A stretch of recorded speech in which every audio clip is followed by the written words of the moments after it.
allow the two children to have the budget every year. It's okay. Off the mic. It's okay. She Off the mic. Off the like me. Chai! Now wow, people wey suppose talk truth to power don off mic. And if we talk, now 500,000 they go sama us, call them hate speech. But fear not, my ego don't come. Him go torchlight every corner, nooks and cranny of all these bad people where they spoil our country.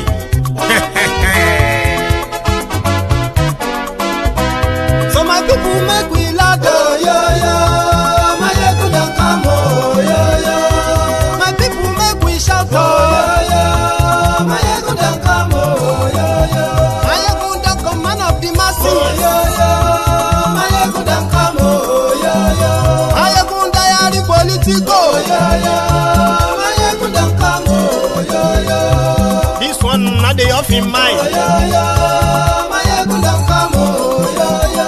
And in the touchlight every corner, oh, yo, yo. My ego don't come, oh, yo, yo. Okay, some people be they holla say they want the power. Chai, them be promise us say we go get light and power. Nah. Them hustle sote they can't get the power. But now they know they do anything with the power. Every day, dollar just they get the higher power over naira. Still them talk say make we off mind. But thank God say my ego don't come. So my people make you laugh, oh, yo, yo. My ego don't come, oh, yo, yo.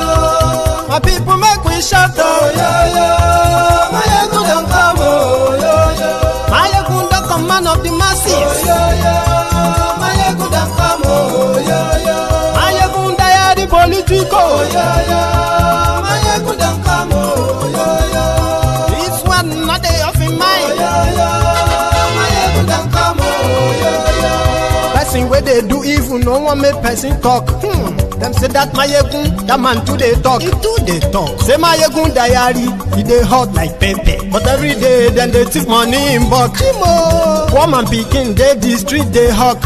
Still them talk say make we no talk. But thank God say my yegun don't come. So my people make you laugh, oh, yo, yo. My yegun don't come, oh, yo, yo. My people make you shout, oh, yo, yo.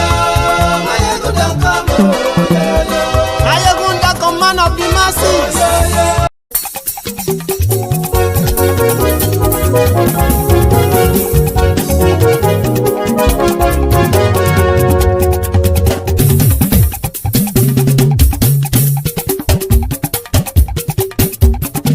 Mayegun làwa mọ̀ làmọ̀ tó dòdòdò. Mayegun diary Nayibi number one. Mayegun làwa mọ̀ làmọ̀ tó dòdòdò. Mayegun diary Nayibi number one.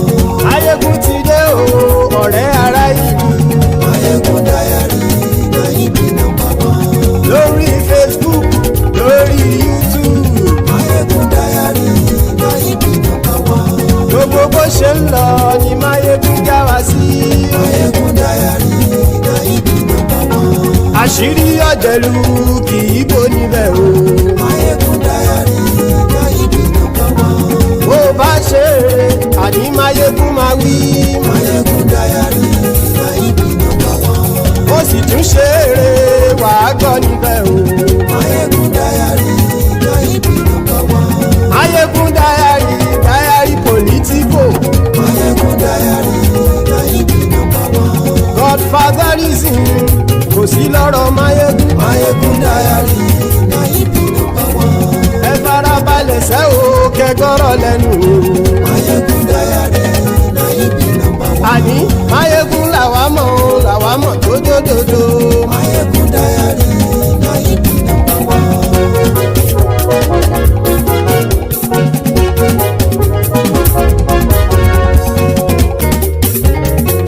Àní ẹ̀sùn ràkì. Mayegun ti dé. Mayegun ti dé. Ọ̀jẹ̀lú ẹ̀sùn ràkì. Mayegun ti dé. Àní ẹ̀sùn ràkì. Mayegun ti dé. Lórí Facebook. Mayegun ti dé. Àní ẹ̀sùn ràkì. Mayegun ti dé. Lórí YouTube. Mayegun ti dé. Àní ẹ̀sùn ràkì. Mayegun ti dé. Bọ́ bàbá gbé wúrẹ́. sọ́ra jù. Ijó ìgbádìyẹ. Àníyẹ sọ́ra jù. Presido bá rúfin o. Àníyẹ sọ́ra jù. Hello there. So good morning to you. Good afternoon to you. And good evening to you from wherever you are joining us. This is Mayegun live. Thank you very much for joining me, brethren. As you are tuning in, remember, read beyond the caption of the broadcast. Please read the description of the broadcast as well. Like it, share it, to invite your friends, to invite your not so friendly friends too, and tell them all that Mayegun today, Mayegun is live. These are the first steps. And if you have done any of that or all of that, now you can sit back, relax as I unpack.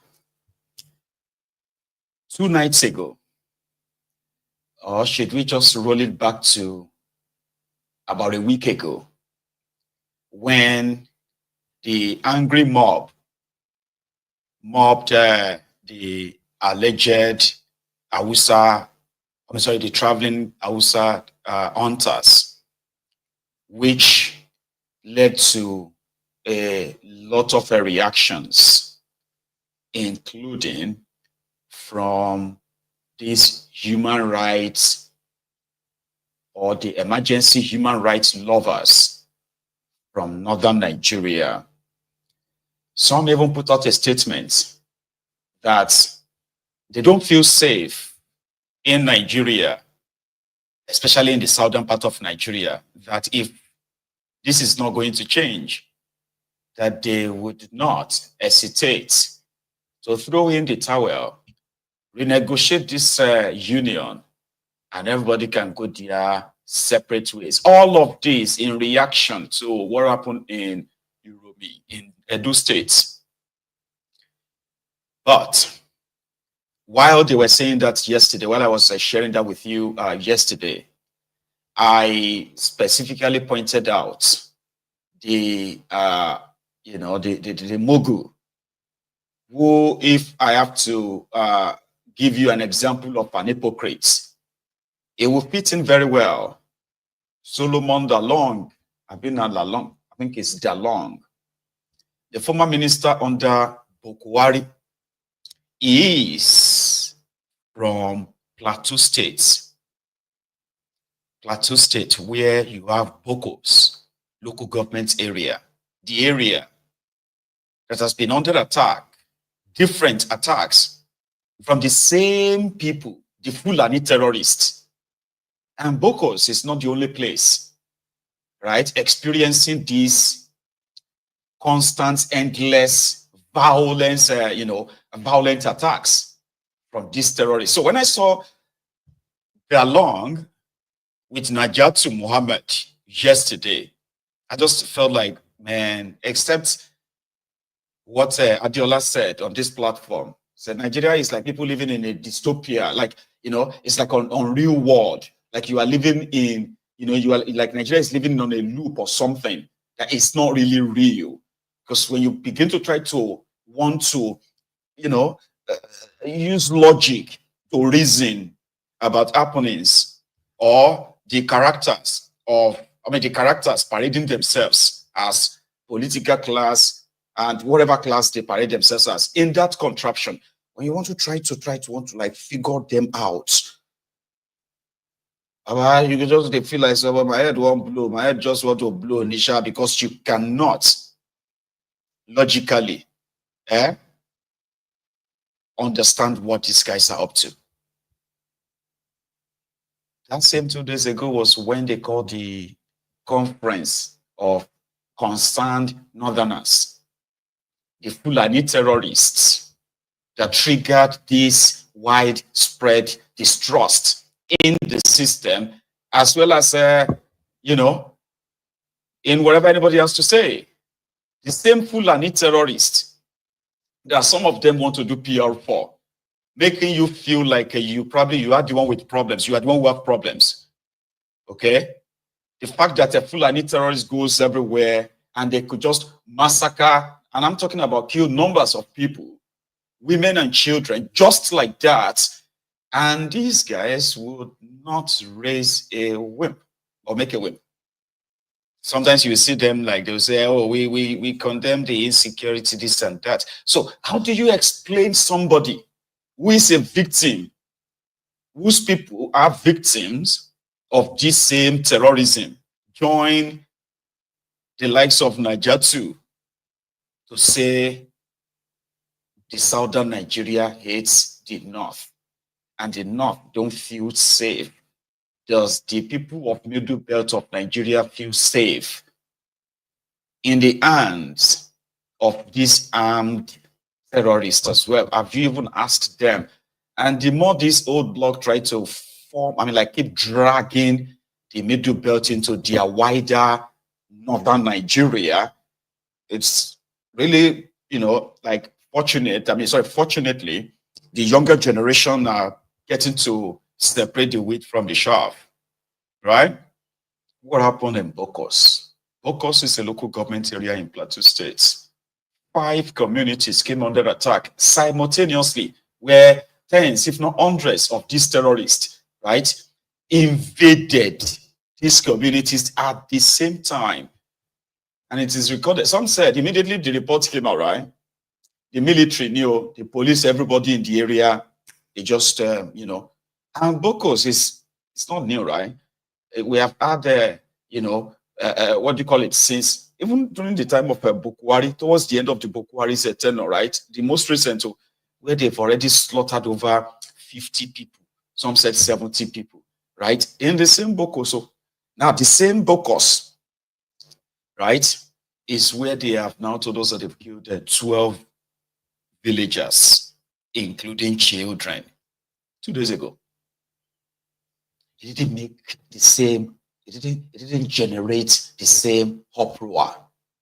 For the first time in a long time, right, I actually started seeing some, core northerners, when I talk about these Sharia northerners, started speaking in a manner that you would think, okay, that means they actually knew the problems all along.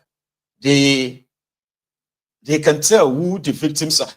So they knew all along the Fulani terrorists, and that their actions in the last 10 years, right, has made people, right, to distrust the entire system. And there's nothing new. The killing seems to continue. So these guys are aware, okay, that's a good start. Unfortunately, right, they had to mention some of these atrocities, right, to make themselves sound like they are sympathetic. At the same time, right, the killing of the 16 Hausa hunters or travelers, right, by mob in Edo State, is something that somehow, they shouldn't be having conversation around, okay? Because normally, if that happened, 10 years or 15 years ago, right, they don't have to explain themselves. They will just start killing, start burning properties, and the politicians will begin to pay condolences left, right, and center just because of that. Innocent people would have been, slaughtered, because things changed over time, and they realized that nobody has monopoly of violence. So, if not for the criminal APC, terrorist APC, right, people were capable of defending themselves from this marauding Fulani terrorist. But the system got involved, decided to disarm the people, and people became, cows waiting to be slaughtered, waiting to be killed by these terrorists. So if you remove the hand of the government from it, they will defend themselves. Yeah. So here we are, the women, the children, men who got slaughtered. Probably since, like I said, they are not generating any form of, reactions. We are not hearing from the northern leaders, okay, issuing ultimatum. We give you the police. I have not heard from Tifnumbu. Do you get where I'm trying? I mean, where I'm getting, or taking this to right now. You know where I'm getting to, right? Because a week ago, you would think there was, I mean, they will start a civil war by the end of the Ramadan. The way they were filming on social media, you know, about Benin, I mean, sorry, about Edo.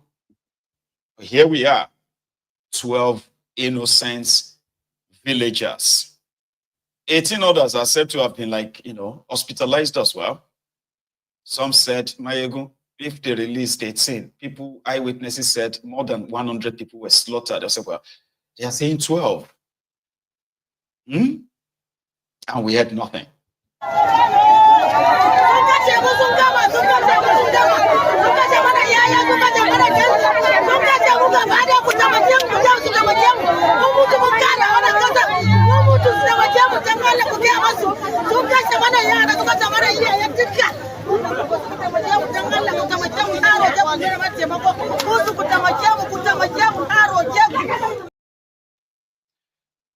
You can use propaganda to seize power, you know, but you are going to need more than propaganda, okay, to run a country. Governments use propaganda all over the world to push whatever narrative, but that will not stop them from living up to their, you know, their responsibilities or expectations, right? Because once they don't, that's it, they are gone from that power. But with the Tifnubu and his gang, well, that is your own theory, Mayego. Propaganda is what we are feeding these guys. When we tell you that security has improved, just back to improve. If we tell you that the inflation has fallen, just know that it has fallen. Yeah. We tell you that unemployment rate has fallen, that is it. If you don't believe it, it's because you don't like us. If we tell you that a Port Harcourt refinery is working, right? Just believe it, it is. If you don't believe that, that is your own problem. So if we tell you that the things are getting better, if people are saying no, if they are not getting better, that is their problem. So these ones are living on that propaganda enough that they actually believe it themselves. We have a long night. Here was Steve Numbu in December 2022 talking about his teamship. I don't know what, I just thought I should just flash back. Patrick Smith from Africa Confidential. Mr. Governor, welcome to London.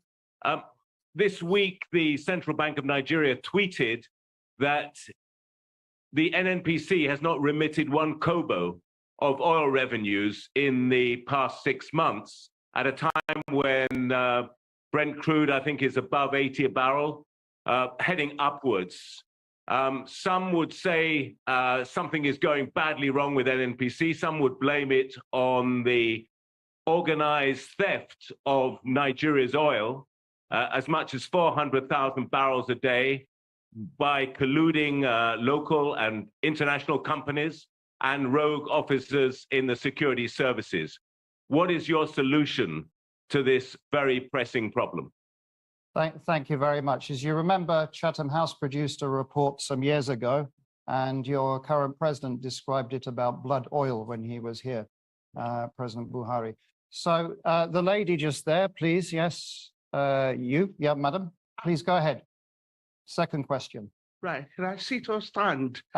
Stand up, then people can see you, please. Right, good afternoon all. Your Excellency, wonderful. The question I wanted to ask, you have touched on briefly. My name, first of all, is Baroness Tinuke Davis Kensington. I'm a Nigerian. You've touched on security, very important issue in Nigeria, but you've not told us how you're going to manage this. Would like you to tell us how you will manage security in Nigeria. And second part of my question, there's loads of kidnapping of women and girls in Nigeria, rape of our young children in Nigeria. Can you tell us, Your Excellency, how this will be managed? Thank you. Thank you very much for being very precise. Mr. Tanumba, we had many questions coming in live stream about how you're going to combat terrorism and violence against women, including from Bolupi Omosori. So the gentleman right here on the corner, yes, you, sir. There's a microphone there, please go ahead. Please be no long speech. We don't have time. So put your phone down. You're an intelligent Thank gentleman. you. I know you can ask it straight. Well, my name is Odiana Dominic Matthew. Thank you, Asiwaju Bola Tinubu, for taking this opportunity to come and speak to us. You may know that I was one of your beneficiaries, even though I grew up in Lagos, but I was never a native, but I was granted the opportunity to work in Lagos State, even though I was from a different state. So that, tells me about how your policy is likely to be. But my question is this, because having worked for 10 years, there as a social development worker and youth worker during your administration in Lagos State, before coming here to qualify as a solicitor, practicing here in the UK, I'm more concerned about the young people. What program do you have for our young people? As you know, most political parties benefit from they benefit from the goodwill of young people. And so have you got plans, that will generate training, appointments, thank you, and also job security? Okay, thank you so much. So what are your plans for youth, young people? If you would like to answer the questions, Mr. Tinubu. Please, if we can keep quiet for one conversation here. Thank you. Go ahead. Let me once demonstrate here. One of those philosophers and one of the doctrine that I believe firmly in is teamship. Unbreakable team. To demonstrate that, I will choose the first question, assign it to Dele Alake. Okay. And the second question, assigned to Nasiru El-Rufai.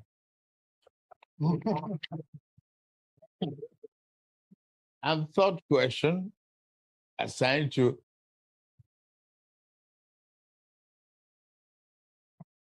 Ben Ayade. The great youth of Nigeria. Great. Great. Great. Great. Great. Great. Great. Great. Great. Greatest. Nuisance leleyi. Nuisance leleyi. That was Koolu talking about his teamship or what have you in December 2022. Tinubu is your president today. But if I ask you, where is your president?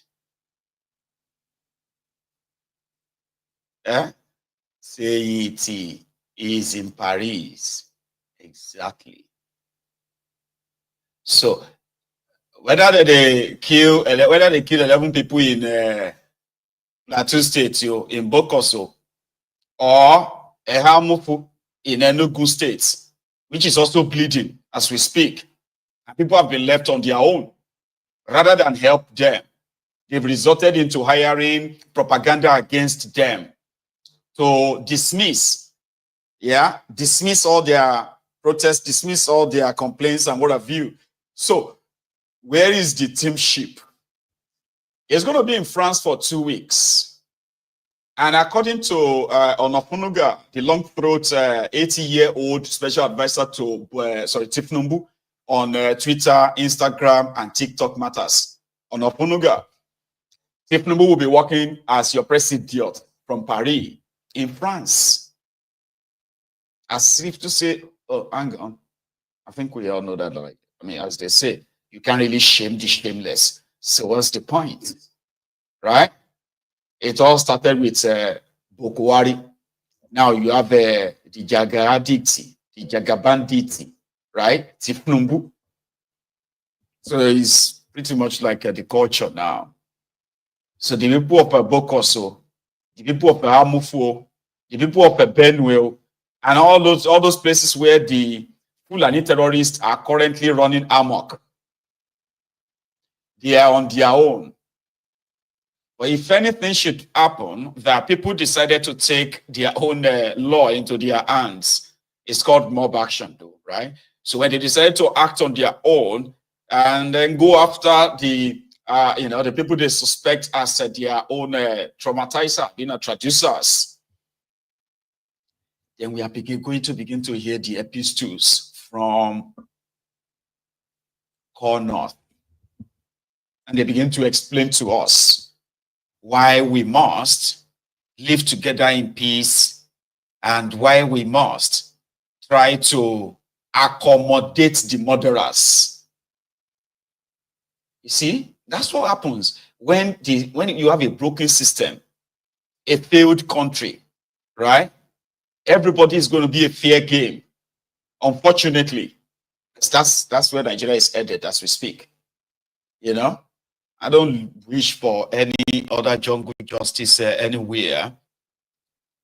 But the last time, though, your DSS director, Ajayi, said that you should defend yourselves, which is in itself is also like hypocrisy. Because in reality, right, there is a systemic scheme against the would-be victims of this terrorist, like a systemic cleansing. They want to disarm those that are likely going to want to push back. You know, we've seen all of this in the past, even before now. When this happened last year in the same Bokkos, where over 50 or so people were killed as well. Everybody was, everyone was so alarmed, screamed, while the rest of, northern Nigeria just mellowed and just, And now, the jungle, Nigeria, where it's going to be the dog eats dog, kind of. Anyway, our hearts goes to the victims of these new attacks. Our heart goes to you. It's unfortunate. Nigeria is a place where even the rich are not safe. It is a society where everybody is a victim. We all just have an idea, or probably we are better in hiding it from ourselves, kind of. Nigeria as it is, how do I describe it for you that you understand? Like, it doesn't spare anyone. You can claim to be, better off, I better pass my neighbor, rich. You can say that. But in every class you find yourself in that contraption, you are a potential victim of a failed system. Whether you are rich or poor, whether you are powerful or powerless, so it doesn't really matter. And every day, as these guys continue to, their policies and their actions continue to impoverish the people, it also continues to radicalize some of you, where people are beginning to notice that empathy or sympathy, and what have you are gradually evaporating from the system. That is what they have created. Mean men or mean people. Dog eats dog, kind of. And no one feels so kind of like a grieving right now when I told them about the 12 people killed in Bokkos. It's just the same big sigh. Now, wow. Just the same big sigh. On to the next one. On to the next one. So that's why I said that it doesn't really matter whether you are rich or not, whether you are educated or not, whether you are from the north or you are from the south. It doesn't really matter. A system created by this APC endangers everyone, rich or poor, tall or short, young or old. Doesn't matter. Well, let's go to Oyo State quickly, please. The controversies surrounding the nomination of who was to become the next Alaafin of Oyo seems to have died down now, because at the time when Seyi Makinde Ibadan, reported the kingmakers, the Oyomesis, to the EFCC, he accused them of corruption. He accused them of collecting bribe, from one of the royal candidates, in which the royal candidate himself got arrested or questioned. The kingmakers, the Oyomesis, right? Some of them also got picked up, and much of that is no longer in the media, okay? But others believe that Seyi Makinde only used his office as the governor, right, to twist the kingmakers in declaring Owoade as the king. So many, like I said, scandals at the time. Others said, no, it was Owoade that the oracle picked, but the kingmakers changed his name to another person, right? And that was why Seyi Makinde decided to get involved. Story short long, it doesn't really matter anymore, because except if it ends up in court, like what they have in Kano, where you have the Emir of Kano admin, Emir of Kano arcade. So recently, the Court of Appeal just ruled that Adobayero is the authentic Emir of Kano and not Sanusi. A decision that actually led to the state government and others to cancel their public, the Eid al-Fitr kind of like public lecture, public prayer, what have you, led by the Emir of Kano. Now they are waiting on the Supreme Court to tell them who is the Emir of Kano right now. So while we wait, that of Oyo State is not yet a case of litigation, or if it is, I am not aware of that. So having cleared the way or cleared all the roadblocks, so it was time for them to go on and crown him. That itself has his own drama, okay? Well, all of that is cleared now. He's performed the traditional rites of being the Alaafin, and then they had him crowned in a public ceremony today in Oyo town.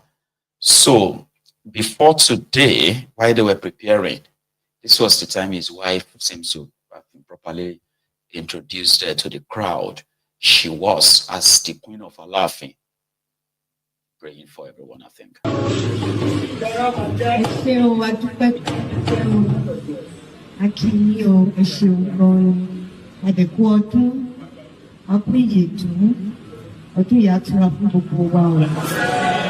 Gẹ́gẹ́ bí kábíyèsí ṣe sọ, àwa tá a ṣe ọdún yìí, a tún péjọpọ̀, a tún jọ ṣe tẹ̀mí o, nínú ayọ̀, nínú àlàáfíà, nínú àìkúbálẹ̀ ọ̀rọ̀.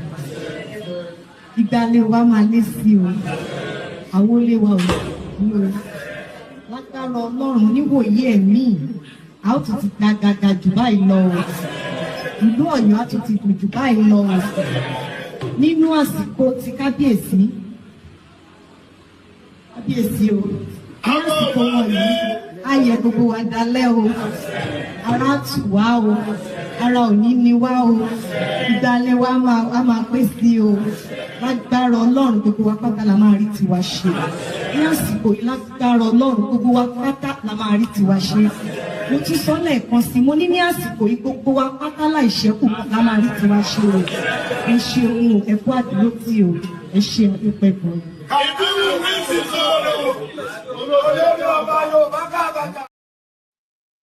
That's the Olori. So then the ceremony today, right?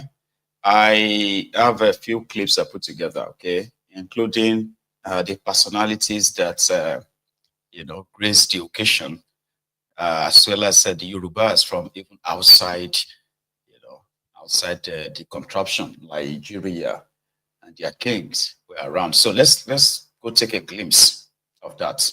Oba Abimbola Akeem Alaafin of Oyo land. Aki gbogbo ẹ̀yin tí ẹ ṣe takuntakun lórí ọ̀rọ̀ náà láti ọdún mẹ́ta sẹ́yìn kó Olúwa tó pé kí àṣeyọrí náà ó dé. Àwa fi Ọlọ́run bẹ̀ Ọlọ́run. Àfọlá ọ̀kan ṣoṣo rẹ̀ á fi bẹ̀ bàbá àwọn ọba His Imperial Majesty. Ikú bàbá yèyé Oba Abimbola Akeem Owoade Olúwa jẹ́ kẹ́mi wọn gùn. Àmín. Ọlá Ànábì wa Muhammad. Sallallahu alayhi wa sallam. Jẹ́ kí wọ́n ṣe pẹ́ kí wọ́n ṣe jìnnà fún wa. Àsìkò wọn jẹ́ kí ó tu ìlú Ọ̀yọ́ lára. Àmín. Gbogbo ọmọ Ọ̀yọ́ ti lé toko lẹ́yìn odi. Ọlọ́run jẹ́ adádídé ọba tuntun yìí mà sí ti dáadáa. Kágbéga ó lékún lọ́yọ̀ọ́ sí i. Kí dáadáa ọmọ ọkọ̀ sí lọ́yọ̀ọ́. Bàbá wa náà Ọlọ́run bá ní lékún àlàáfíà wọn. Kájíǹde ara wọn máa jẹ́. Ọlọ́run bá lékún àrínewu ni tọ́lọ̀ fi sí wọn lára. Ọlọ́run Muhammad wájú Ọlọ́run. Yàkí bismillahir rahmanir rahim. آمن الرسول بما أرسل إليه من ربه والمؤمنون كل آمن بالله وملائكته وكتبه ورسله لا نفرق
Ọ̀gán bá ń kọjá gbogbo kan lọ́tún lọ́sì máa ń wòran pàlè bẹ́ẹ̀ ni.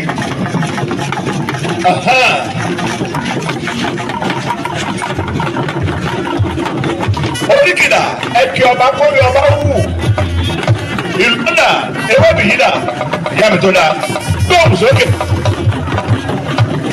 ọ̀rọ̀ kíyà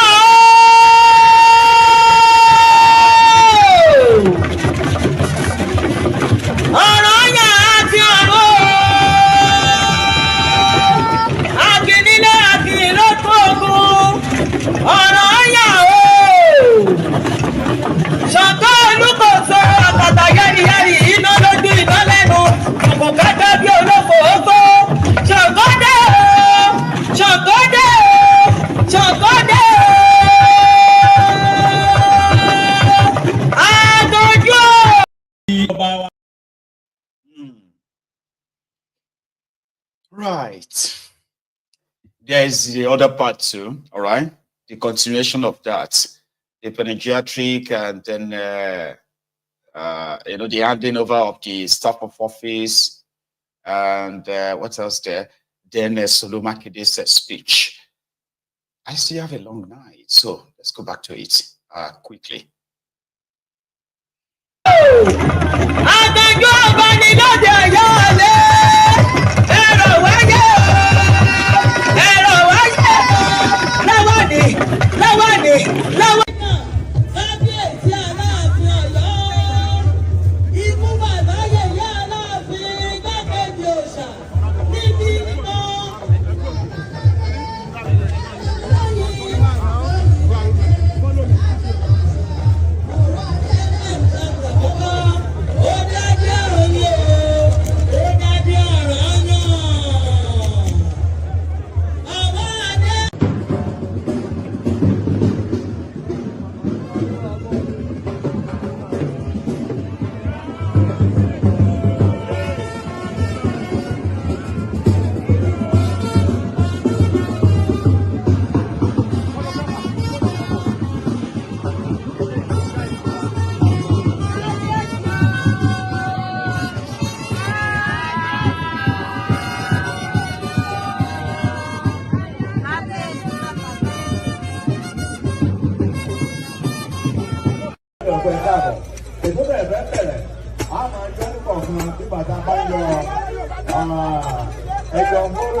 Oba Abimbola Akeem wọ́n ti wà níbi tẹ́ tí wọ́n gbẹ́dọ̀ ọba kárí wọ́n ti dùnú wọ́n ti fi ọba.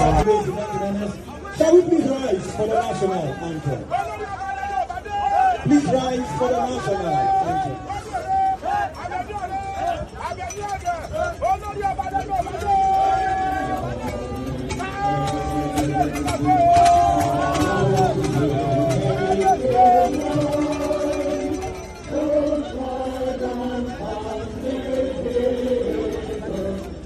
Àwọn tó wá láwọn ò gbọ́ àbí wọn ò tí ì rí àwọn tó wá sì ń sá káàkiri kí wọ́n máa bọ̀ wá bá kábíyèsí. Kábíyèsí o. Kábíyèsí. Thank you, Excellency. Kábíyèsí Oba Abimbola Akeem Owoade. Adúgbò òní ni yóò. Ó lóun ti present ẹ̀ kọjá. Ó lóun ti present ẹ̀. And his wife and other eminent personalities here. Gbogbo ẹ̀yin ìlú Ọ̀yọ́. So sons and daughters of Oyole, home and abroad, you are duly recognized, and I say congratulations to all of you. Labor union leaders, professional bodies, market leaders, artisans and other groups, distinguished invited guests, gentlemen of the press, distinguished ladies and gentlemen. The day is finally here. You have waited, you have wondered at a point. Some of you may have asked, will it ever happen? Well, Ó ti ṣẹlẹ̀ o, àbí kò tí ì ṣẹlẹ̀?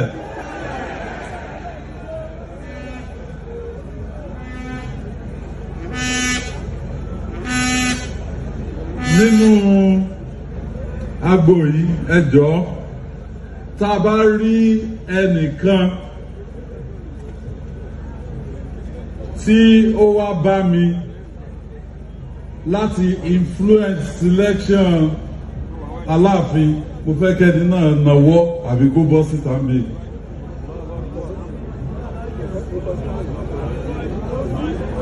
There's nobody, no one.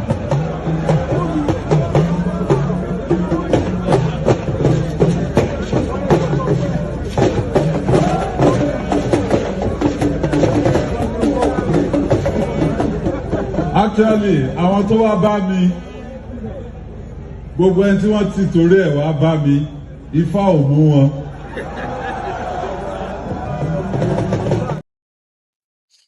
Anyway, congratulations to Yorubas worldwide, because it is about this tool, I believe. And Alaafin Of Oyo, right? Is I heard it in that chant in the background, you know, so that, where it was referred to as the Olori Oba Yoruba. I don't know how they share the ranks and all that, okay, but yeah, is in that category. So congratulations to your people, your people, yeah, and the Yoruba in general. Here were the hunters at the coronation as well. I like this one. Mọ́dòrí kákànga kànga ò ṣe bínú kó sí. Mọ́dòrí kọ̀wá adé ikọ̀ kọ̀wá àdé mọ́ wọn ní ká lọ bẹ Ṣàngó lọ́wọ́ sí. Ṣàngó onísọmọ ẹ̀ lóhùn kóhùn ọ̀wá adé tó tó fún un. Kábíyá ò sí ọba díẹ̀ k'Aláàfin.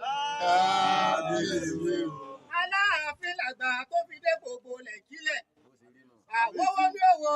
Èèyàn tó fojú dọ̀bà tiwa wọ́wọ́ ní òwò lórẹ́ni tó fojú dèrin ní fojú dìkú èèyàn tó bá fojú dẹ̀fọ̀n ń wájà gbọ̀n ẹni bá fojú di rélùwé ń pa orí rẹ̀ yóò bà lọ lójú rí ìní ojú àǹpágbá irun mọ̀lẹ̀ tí ń gbénú ààfin òsùn ní ẹ̀wù bára ẹlẹ́rù pàǹkópì kábíyá ò sí ọba díẹ̀ k'Aláàfin. Ìdọ̀bálẹ̀ láàkọ́ bá wa o. Ìdọ̀bálẹ̀ láàkọ́ bá wa.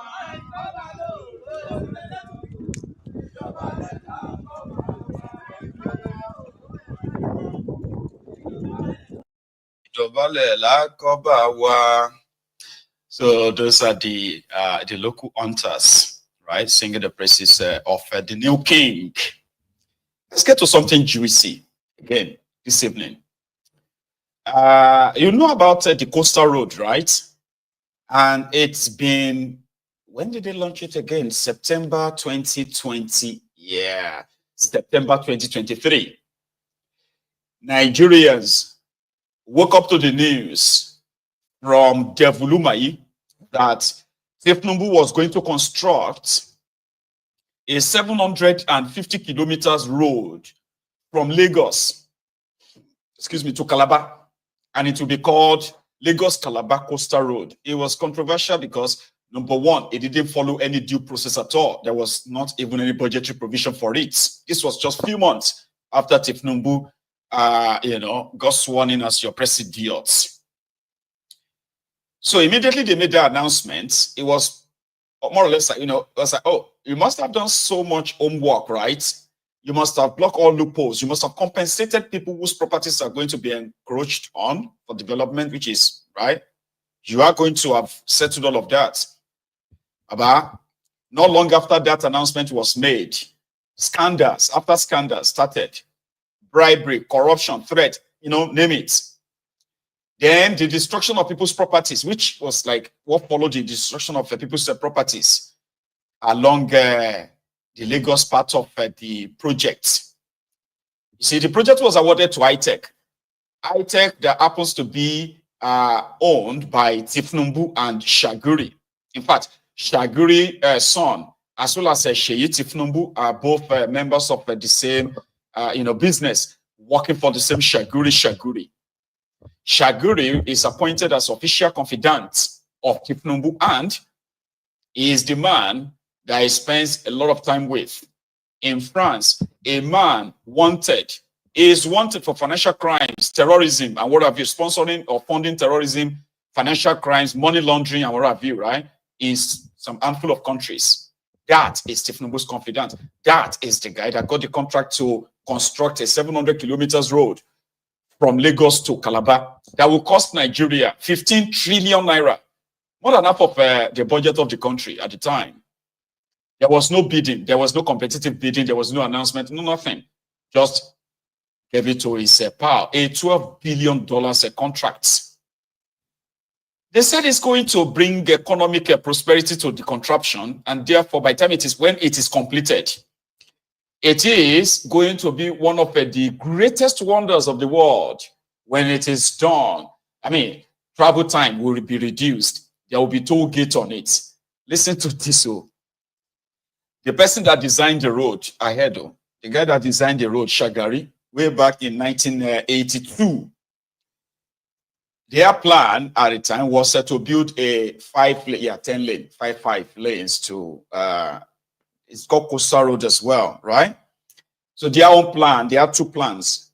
Look for money and construct the road, or just go into PPP, public-private partnership, where some people will bring their own money, construct the road, and then toll it so that people will pay to use the road. That is how the investors will recoup their money. But they have not been able to secure any private company or private business that will put in their money. So from the blues, Tifnumbu announced that he has awarded the contract to his pal, Shaguri. Okay, so what's the deal? Shaguri, like what they did at the Lekki toll gate in Lagos, using Lagos State money to construct a road that is not completed yet, but yet they are still tolling the road. Do you understand what I mean, right? You are paying taxes, so government took your money.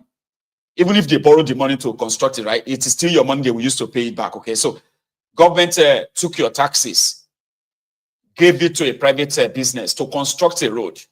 And that private business, their job is that they know them. It's just because they know one another. That's the only thing there. Because their job is, okay, they will construct the road, get paid for constructing the road. Then they will now put a toll gate on the road, in which they will now say they have about 45% of the money from the tolls. Because do you get what I'm trying to, do you get the old logic, the abracadabra? Shaguri high-tech is not putting any dime. They are not putting any money. They are just like Julius Badia, who collect a contract and get paid. But by the time, right, they don't have to complete the road, like the Lekki toll gate road, Lekki road. No, they don't have to complete the road. Just do some, put toll gates.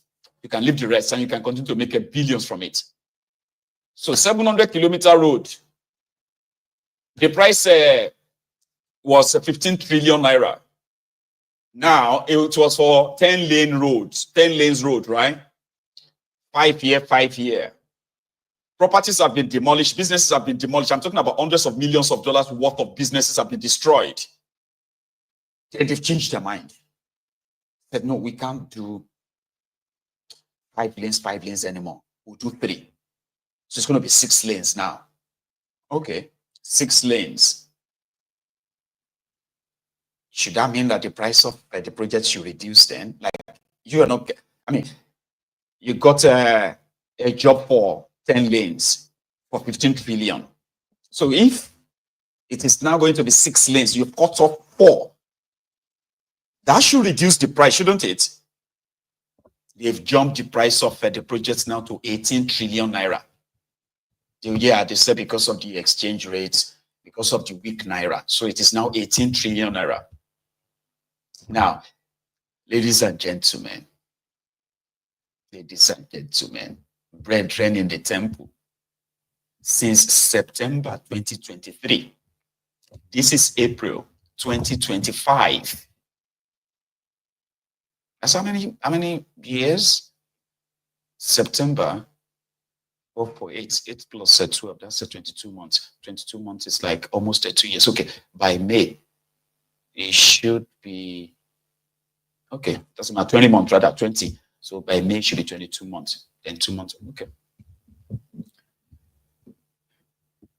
Tifnumbu is now said that it will be commissioning 30 kilometers of Lagos part of the project. 30 kilometers, 1.5 trillion naira paid to Shaguri in September 2023. In August 2024, Shaguri was paid another 1 trillion naira. So the project that was supposed to be 18 trillion, and it was meant to be delivered in year 2031. Well, it is to be delivered in year 2031. So let's do the math. If 700 kilometers of road is worth 18 trillion, how much is per kilometer of that road? Well, you can do plus or minus, okay? I think they put it at somewhere 8 billion naira or 9 billion naira per kilometer. 1 kilometer, 9 billion or something like that. Now, here is another one. If it takes 20 months to complete 30 kilometers of a 700 kilometers road, how many years? Let's say, if it takes 2 years to complete 30 kilometers in Lagos, how many years do you think it's going to take them to complete 700 kilometers to 700 kilometers back? That combined is 300 and, no, hang on, no, 750, 750, that's 1,500 kilometers. Because you have to do both ways. So how many years do you think it's going to take to complete 1,200, 1,400 or 500 kilometers? I'll leave you to that. One of Tifnumbu's, advisors, all right? What is his name again? Dare Okonu, not just Sunday, or you can just call him Sunday Okonu, Dawolare. Yeah, he was a minister of youth under Boko Haram, or minister of sports. He is now special advisor to Tifnumbu on communications. He was there just about 3 weeks ago, 16th of March, to be precise, to show to us the Asian law. And mind you, they've graded the path they want to construct. They said it is 47 kilometers. They have 47 kilometers, right? 30 kilometers will take them out of Lagos. Then 30 kilometers. Then when you get to Ogun State, it's going to be about 31, 32 kilometers. Then from Ogun State to Ondo State, it's in Osha, 47 kilometers. That's what they said, though, from that path, 47 kilometers. So they've graded it far, so that if you are coming from Ondo or you are in Delta, no, Delta too far, Ondo, Edo, there's a chance that you possibly can travel through the graded path, like this sandy path, right, from Lagos to Ondo. Yeah, Ondo in particular, right? So it was there to show us on the 16th of March, because they said by May 2025, Tifnumbu will be commissioning 30 kilometers completed by Devulu Maibot on 16th of March. This image.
or they need to put up something.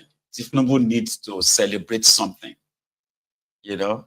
So they will clear it. They will sharp. About how many days they will put? They will put street light on the side. They will do all stuff to make it presentable.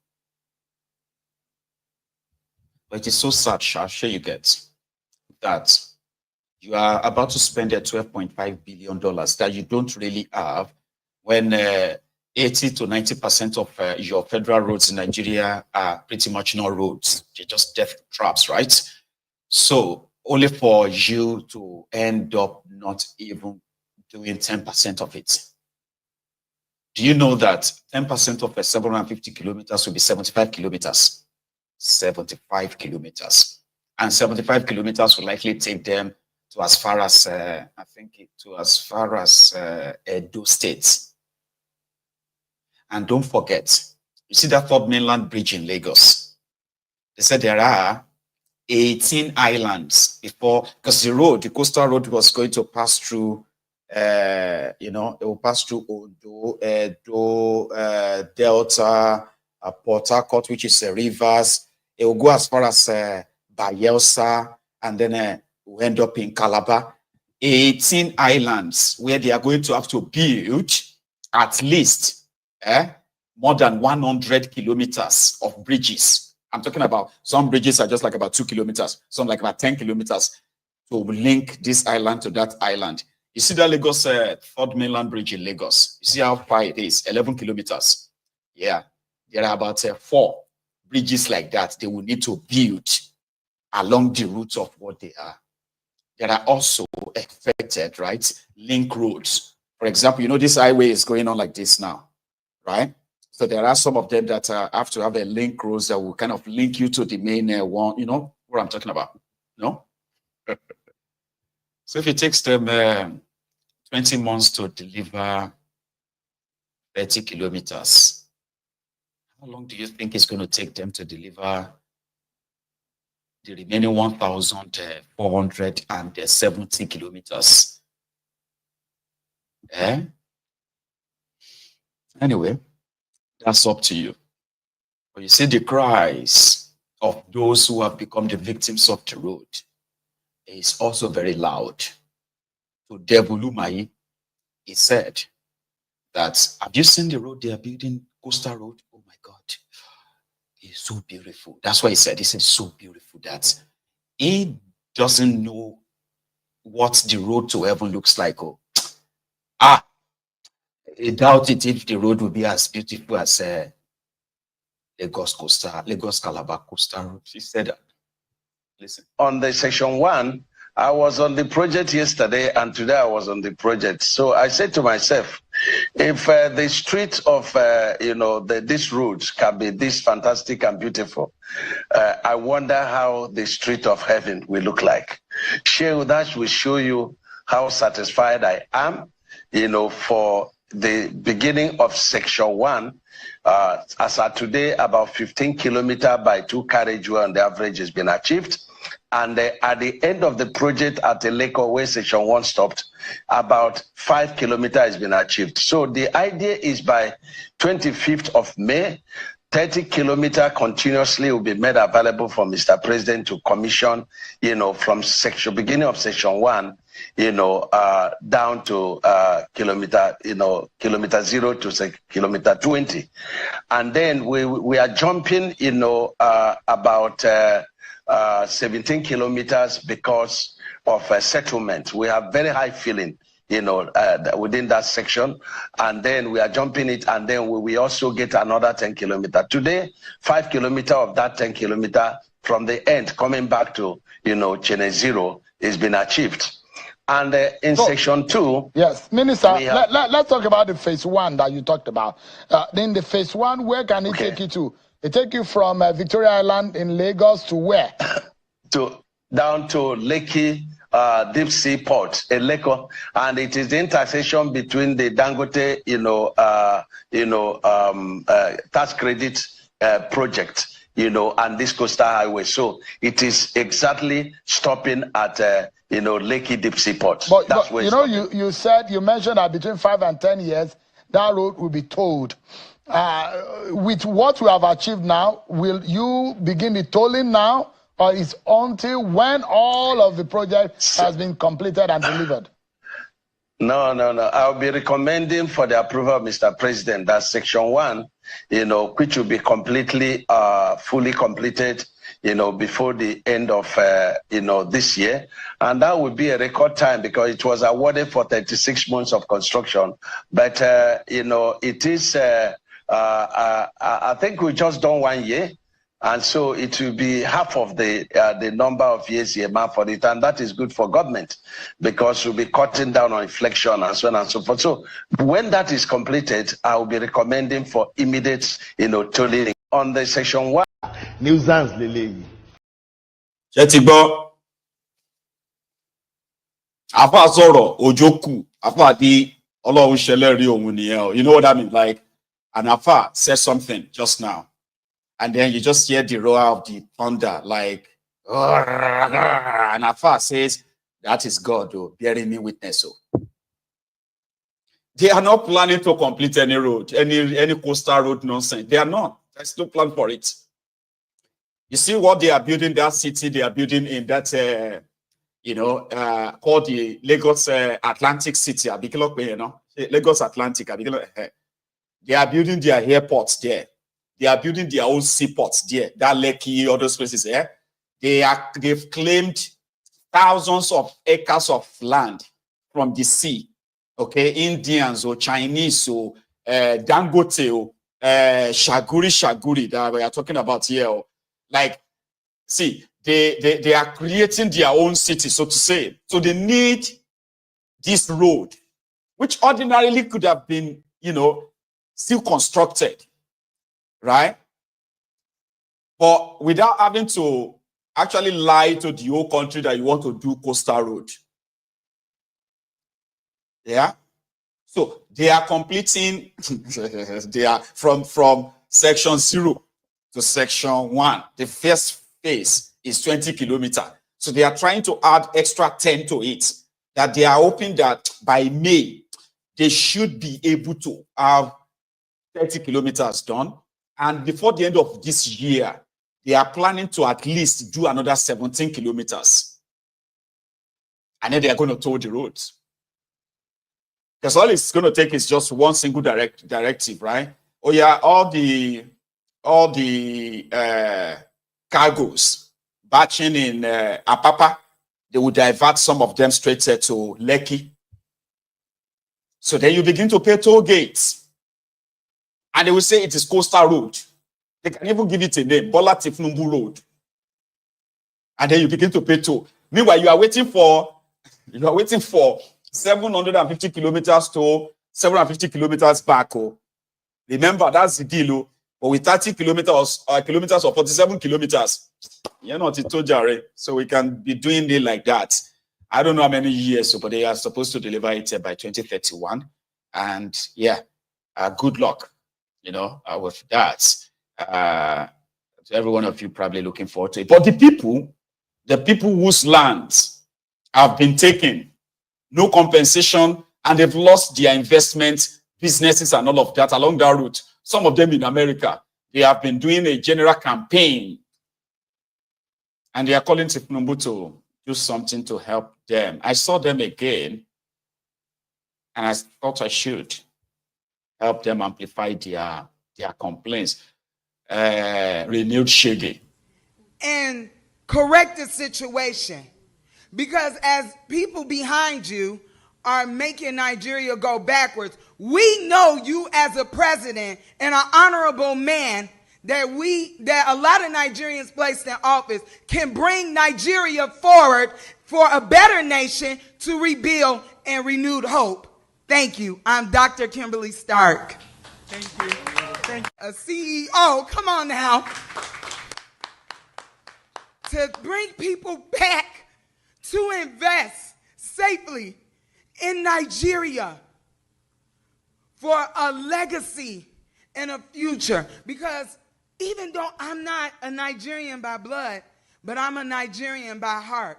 And that makes me a Nigerian diaspora.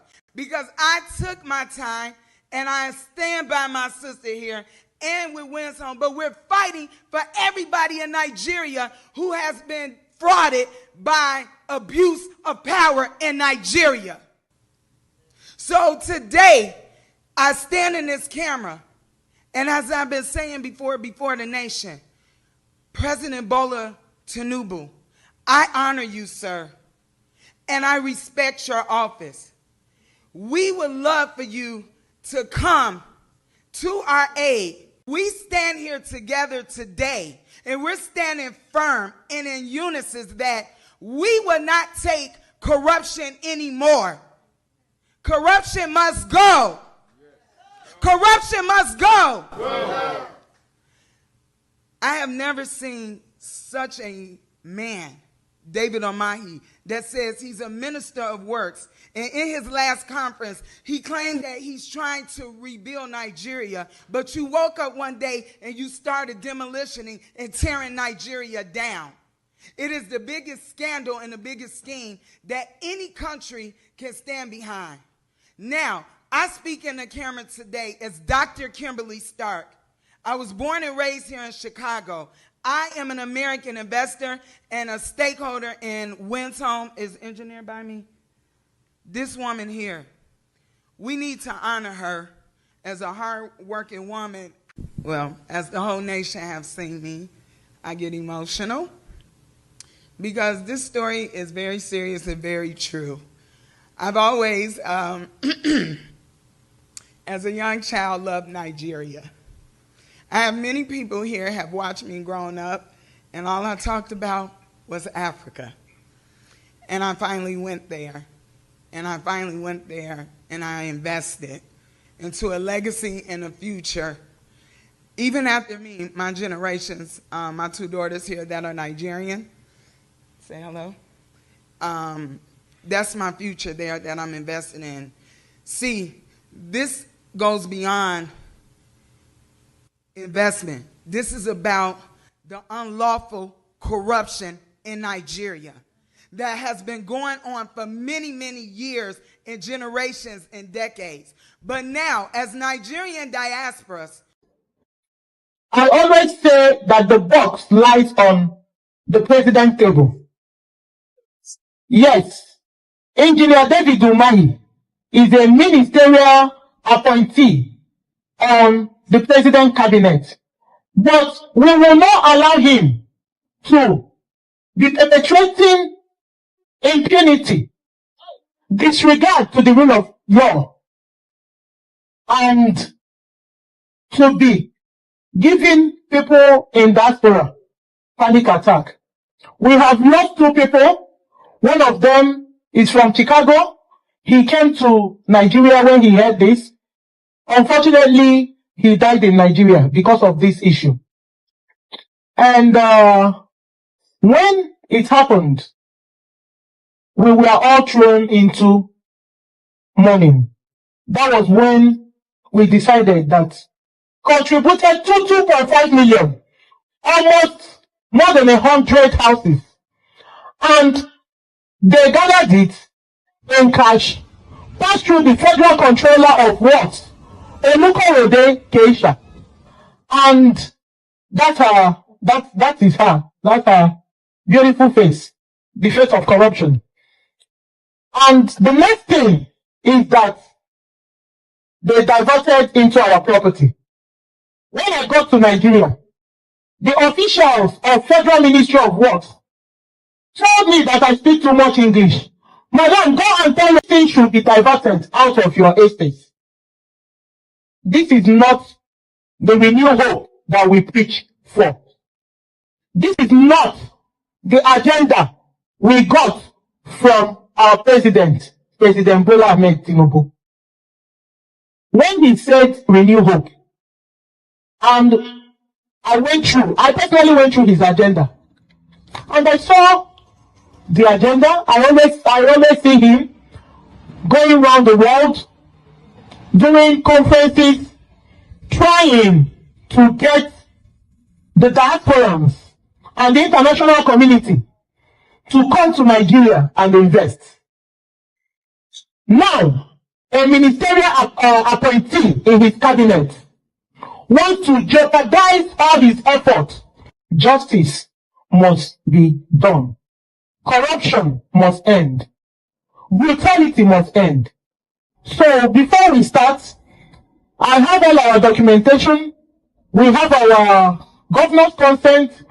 We have our, we want the world to see because we are getting questioned. Do they have documentation? Are you sure that they are not on the alignment? So this is a governor's consent. We have approval. So this, as you can see, is the original alignment earmarked by.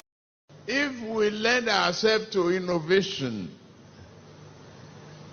we can create wonders. Here is a successful, again, a town hall, different from Blue Bulaba. We will work with you to build a Nigeria that is not corrupt. I bring you a message of hope.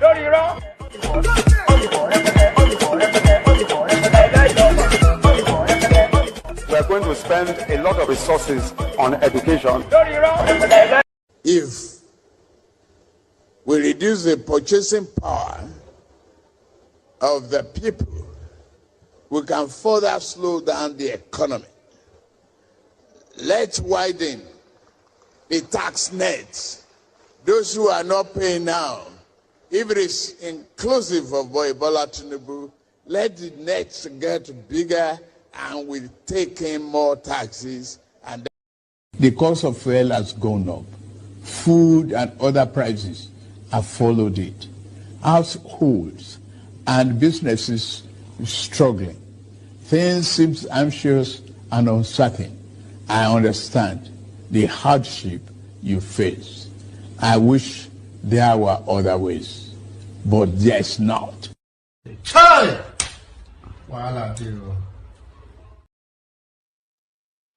Abroadian investors. I did tell someone, or I have actually said it here too, right? But I actually did tell someone that the Nigerians in diaspora who are sending money in to Nigeria, the worse that Nigeria has become, the more Nigerians living abroad have had to cough out, add their money. So those who have different projects in Nigeria, I mean, Nigerians in the diaspora are remitting over $45 billion into that system, into that economy. And that is why it's been so almost impossible for Nigeria to become a Venezuela. Here you get so Nigerians remitting much. So a sensible, kind of like a sensible government or people would try to see how maybe half of that, half of $45 billion is somehow channeled through them. But because all this while, right, one of the reasons why the Nigerians in diasporas have reduced their their kind of like a cooperation in helping that contraption is because we do not have any trust in them. And many of us have also psychologically detached ourselves from that place. And that is why you have a market of 40-something billion dollars. That's a lot, right? But you are running about all over the place, begging for loans, begging for this and that. And none of them could have actually devised means, right, of taking advantage of that. None of them. I know that it's all about trust too. Here you get now. There are those that, with all these happenings in that contraption, those who know Steve Numbu and his gang very well, the APC, so what they see is that a doomed country, right? It's just a matter of time before everything will actually implode. So what are they doing? They are liquidating their asset in that contraption. Rather than putting money in the system, we are still paying bills. So we are paying bills, hospital bills, house rent, school fees, medical bills and all that, right? Name it. We still give money to family members, friends that says, oh, my business is struggling. Can you help me? Can you know all that stuff? All that money goes into that system. But they are not, you know, I mean, there's no real gain or real sign to show that the system or the criminals in government, right, are utilizing that massive return into that system. You get what I'm trying to say? Even though they don't give us credit to, you know what I mean by giving us credit for saving and subsidizing the contraption. Because $45 billion is a lot of money. That's a lot of money. And you know, many of Nigerians have, they've had to japa as the country becomes more deteriorated. They had to run away and find support elsewhere. Some have lost their lives in the process, and the lucky ones continue to remit money back. Send money, send money. Even if you leave Nigeria today and you enter Iraq, by tomorrow evening, you will see somebody that is going to tell you that they haven't eaten since morning.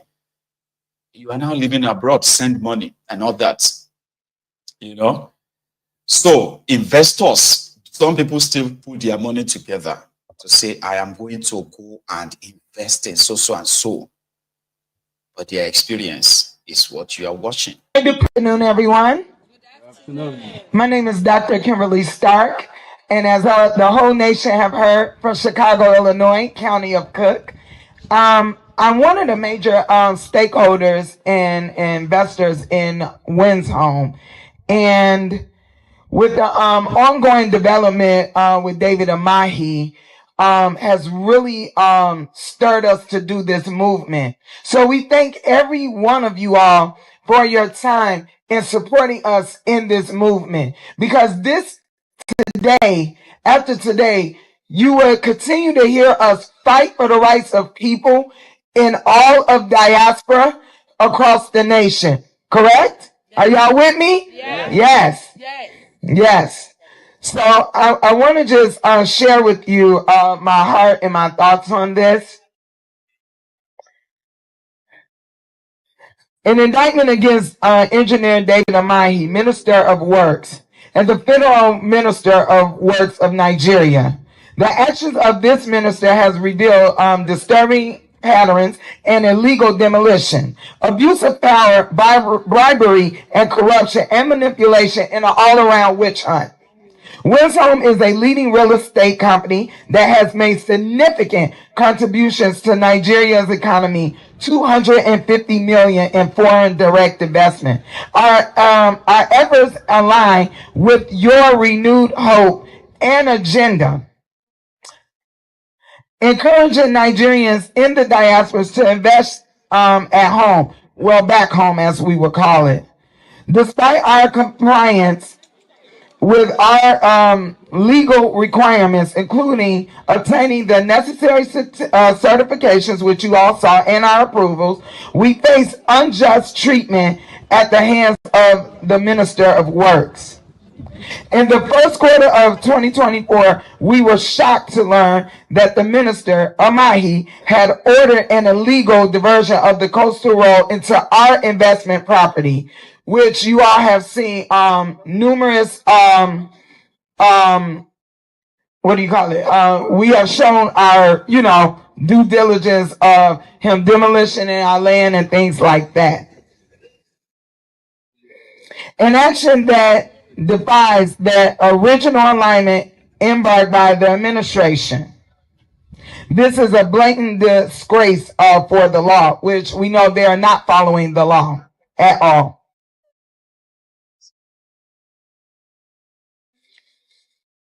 Selective demolition practices raises serious concerns about the integrity within the ministry, which David Amahi has no integrity or any character, may I add. Minister Amahi actions appear to be driven by personal agendas and corrupt dealings, as evidenced by credible reports of bribery linked to the Ocean Bay estate. It is alarming that those who have illegal upon the coastal road are spread it out, while law-abiding citizens such as ourselves are faced with this type of punishment. The Minister of Works is undermined and neglect. He has a very neglectful way of showing that he is not intelligent enough to be in this position. Devoluma, you know, get sense to be a minister. And I think that will provoke him more. That gets him angry when you remind him of his, substandard kind of like a posture. It will tell you, will remind you he's an engineer. Engineer to Moye, from Ebonyi, by the way. Now, let's leave Devoluma, Coastal Road, and all this Lagos Wahala. Take a look at what is cooking in the Labour Party last year, right? In the midst of their internal strives, right? In Labour Party, where Julius Abure organized a congress in which he was a candidate, put it that way. So, and then the OT and few other elected Labour Party, public officials. So they gathered in Abure to select what they call the caretaker team that would then organize a congress or a convention, or they call them, to elect the executive of Labour Party. Abure defied all of that, organized not for himself in an hotel, and he actually got a court to rule that based on the constitution that says the court cannot dictate how a political party should operate or run its own affairs. So yeah, he got a judgment from the appeal court to say Abure is the authentic chairman of Labour Party until 2 days ago, when the Supreme Court of Nigeria ruled that Abure, or the Congress that produced Abure, was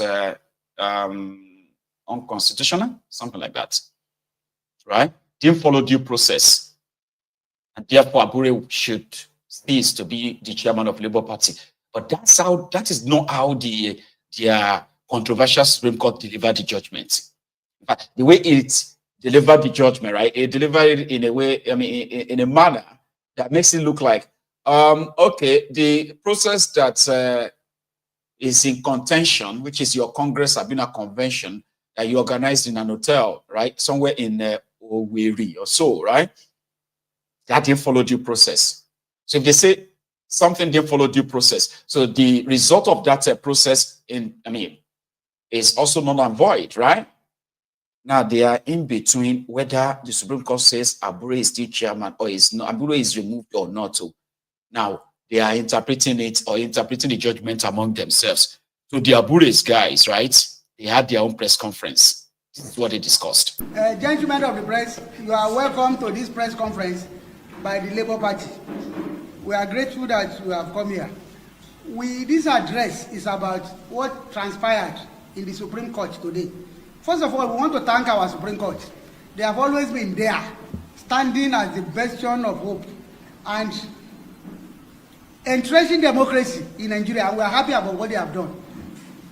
What they have done simply today is to say that every member of a political party must respect the decision of the party.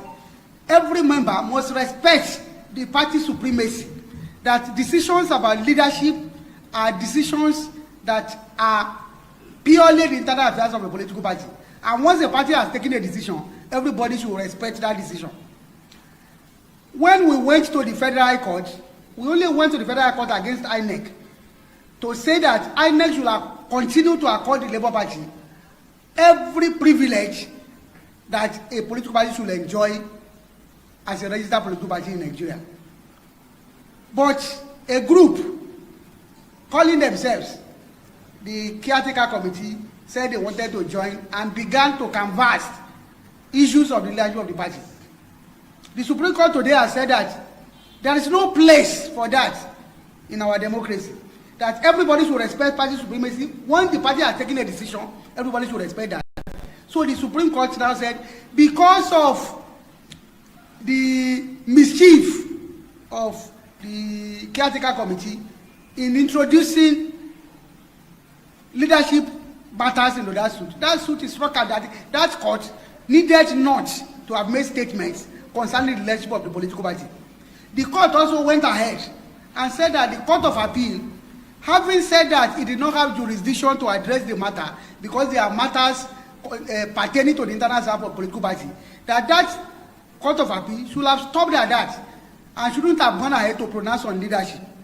I want to make it very clear that the Court of Appeal judgment in Labour Party versus Ebishene and two others decided on 13th November 2024 is still standing, is subsisting, and it is still binding.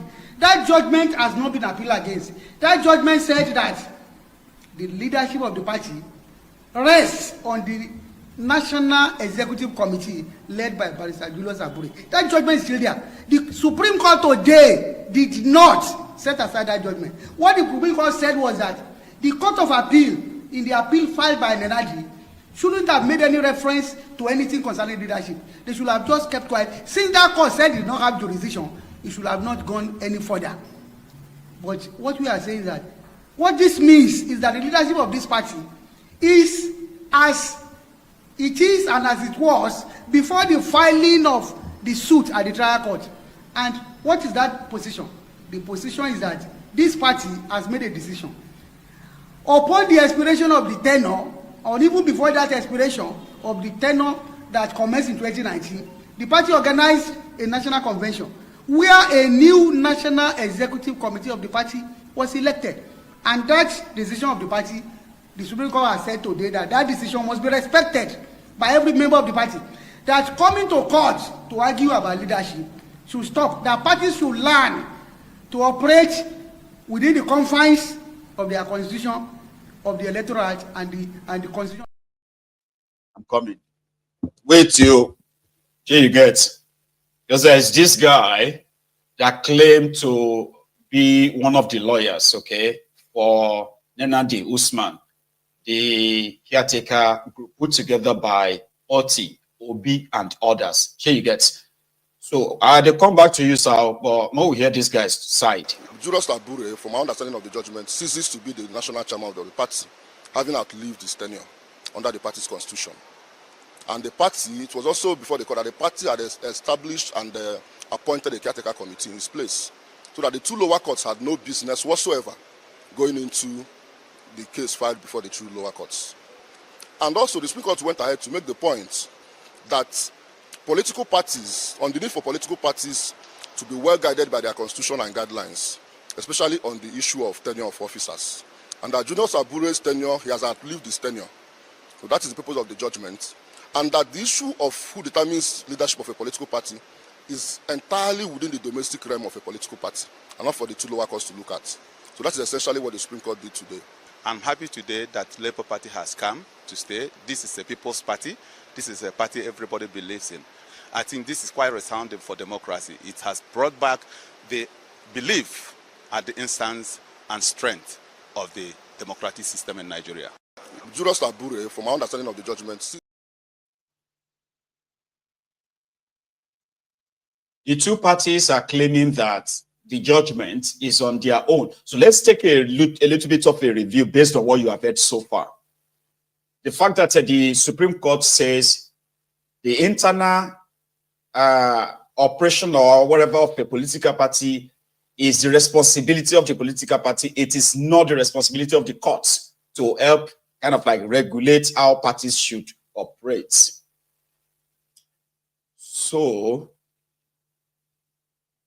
saying that Abure's tenure has ceased on this part is unclear to me, by the way. I'm trying to kind of like figure it out to say, okay, if Supreme Court says it is nobody's business, but it is Supreme Court's business again to decide on the process that produced, their leadership or so or not. I'll let that guy continue. Okay. In all, right, this is just so you know that the problems in even this Labour Party is not close to being over yet. They're far from it. So these guys insist, right, that there is no judgment that removes Abure. So let that guy continue. Say one now, let me hear. Please, no distraction. We have started. We have started this meeting. Okay, come and stand here. There was nowhere they said that Julius Abure ceases to be the national chairman of Labour Party.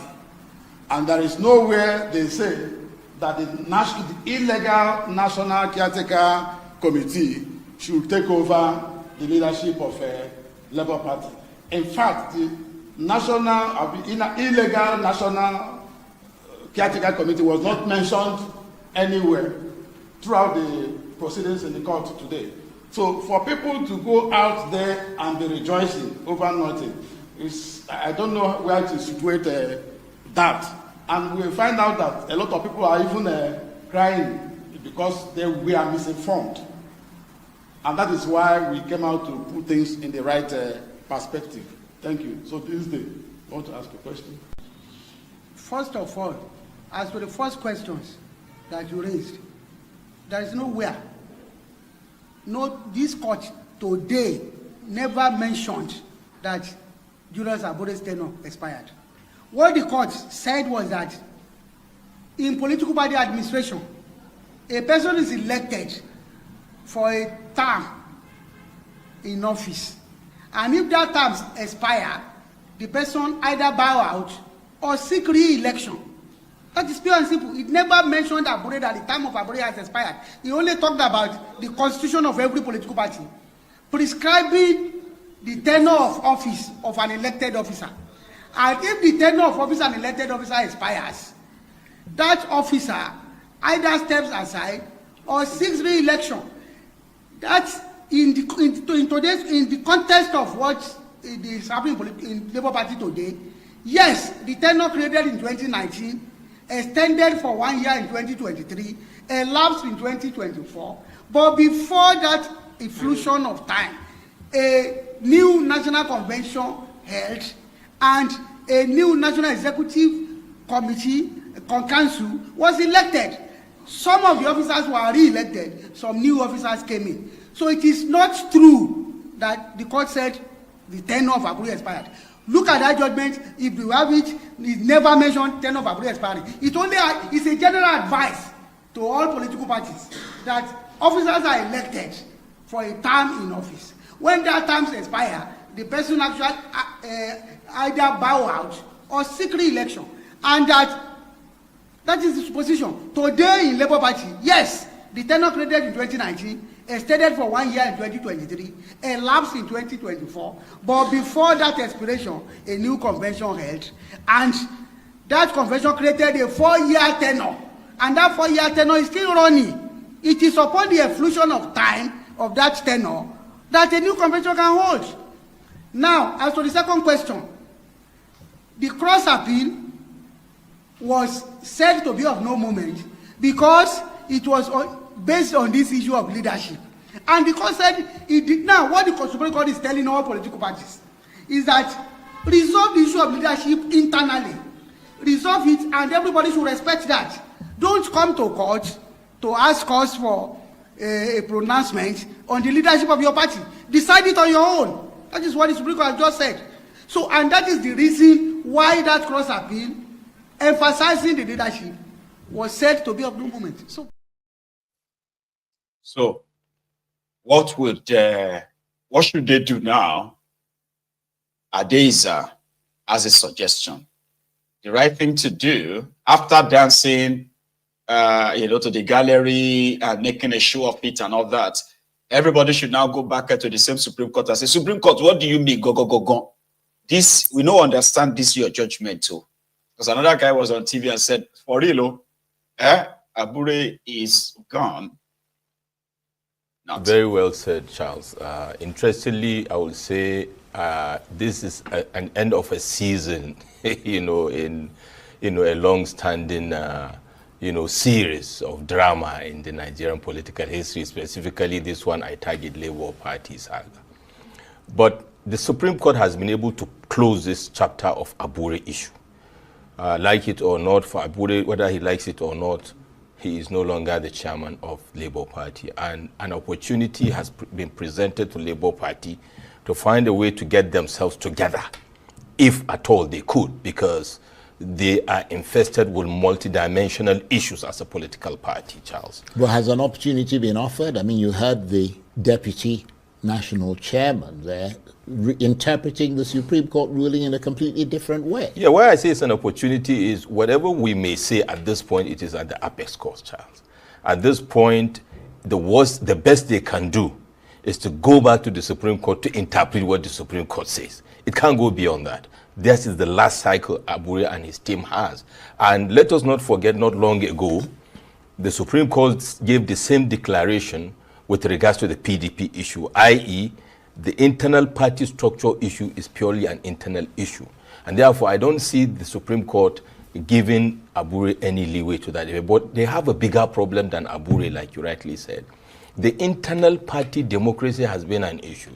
Because in my view, Charles, even though they are the good politicians, in Nigeria, the political space is infested by what I call political gallivanters, political mercenaries, and political jobbers. And to that extent, this will continue happening until those people that should be the vanguards, i.e. the political quote-unquote leaders in those parties, whether it is Excellency Peter Obi or Alhaji Atiku Abubakar and their likes, to be firm in, first of all, leading by example to entrench internal democracy that may be the first step to having a proper political party that can even stand on its own, talk less of being an opposition. So yes, an opportunity has been presented to them as far as the Abure issue is concerned, but there are other chapters of issues for the political party to deal with. Some are fundamental. Are you right? Anyway, finally, from the camp of Abure, who strongly believes that no, Abure is still their chairman. But that's, when it comes to my mind, service, crazy, right? Like Tifnumbu doesn't even have to do anything per se. You don't get it, right? Doesn't have to do anything. As some of these supposed political parties emerged in different kind of their own internal, crisis caused by their personal selfishness, no doubt, makes it an easy ride for Koolu. Doesn't have to worry about anything. Say, talk about the coalition that are coming together. You got this the coalition. One of them, though, let me hear this part before I go to that one. Still on Abure. The reason it allowed the appeal was because the appeal said leadership is internal affairs of political party. The Supreme Court agreed with them that leadership is about the internal affairs of political party. It is not strange. That is what the Supreme Court has been doing in the finest tradition of apex courts all over the world. The finest tradition is to allow democracy to grow, to allow political parties to flourish on their own by their internal mechanism, not by the courts intervening. The court said nobody should seek the intervention of the courts any longer. Let democracy grow. Let multi-party democracy, let it flourish on its own. Now, we are talking about a party that has taken a decision. The Supreme Court said, respect the decision of the party. Respect the mechanism of the party. Respect your congresses and convention. If anybody is elected for a term of years and that term expires, a new congress must be held or convention. And if that person wants to seek re-election, so be it. So it is not true that the Supreme Court said the tenure of Abure expired. If the tenure that Abure last run to in 2021, which was to complete the term of Salam, if that tenure was expiring in June 2024, before that expiration, a convention held in March 27, and it re-elected him, and elected him as the national chairman of the party. And other officers were also elected, and that is still standing, and that's where we stand. That matters of leadership of any political party rest on the member of the party. And when we are talking about the party, who is the party? The party is the constitution of the party. And in the constitution of the party, you have the ward executive, you have the local government executive, you have the state executive, you have the national working committee, you have the national executive committee, and you have the national convention. This is what the party. All of them together, Alaji. No wahala. We shall possibly see. We shall see. That's the way we shall. That be shall. Anyway, we shall see who is because after Supreme Court, there is nowhere to go to again, Abi. So in another few days, we'll get to know if the confusing judgments, or let me say, if the judgment from the Supreme Court is confusing or not. Because for Oba Owoade and their own camp in those states, their own judgment seems very clear enough. He's celebrating the tribunal judgment, which got leaked, right, a day before the announcement anyway. So, and he had this to say about the PDP and those states. Oba Owoade, ladies and gentlemen. They said they want appeal. Even if they made the appeal go anywhere, we would have still failed. Is that not so? They have stolen enough money from Edo State. Exactly. So they are wasting it in court. Yes. If they like, they can spend their life. They can never win this one that belongs to Edo people. This is the voice of Edo. Yes. Is that not so? Rescue! 8 years. By the grace of God, very soon, everything we promise you people, the soft loan for the women market, they will start sharing it.